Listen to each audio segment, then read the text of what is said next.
பாஜகவுடைய நண்பன் அப்படிங்கிறது தமிழ்நாட்டை பொறுத்த வரைக்கும் மிகப்பெரிய கெட்ட வார்த்தை. கெட்ட வார்த்தைக்கு சமமான ஒரு அடையாளம்.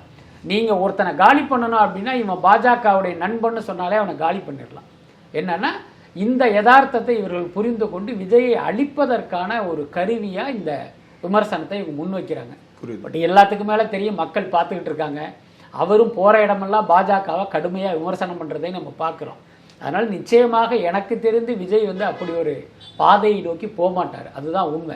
அதுக்கு அடுத்து இவங்க பார்த்தீங்கன்னா இப்போ திமுக அரசை குறை சொல்கிற விமர்சிக்கிற பல பேர், இதில் ஊடகவியலாளர்களும் அடக்கம், ஊடகங்களும் அடக்கம். புதிய தலைமுறை அரசு துறை கேபிள் டிவிலேருந்து பார்த்தீங்கன்னா ரொம்ப தள்ளி போட்டு வச்சிருக்காங்க. ஸோ இதெல்லாம் பார்க்கும்போது அந்த பாசிச ஆட்சி இங்கே நடக்குது அப்படிங்கிற முடிவுக்கு தான் நாம வர வேண்டியதாக இருக்குது. இதில் பெரிய வேதனை என்ன அப்படின்னா, இவர்கள் பாஜக பாசிஸ்ட்டுங்கிறாங்க, அவங்க ஒரு பாசிச ஆட்சி நடத்துறதா சொல்றாங்க. ஆனா நீங்களும் கிட்டத்தட்ட பாஜக மாதிரி தானே செயல்படுறீங்க. அப்ப ஒருவர் மீது விமர்சனம் செய்வதற்கு முன்பு நம்மளுடைய யோக்கியதை என்ன அப்படிங்கிறத பார்க்கணும்.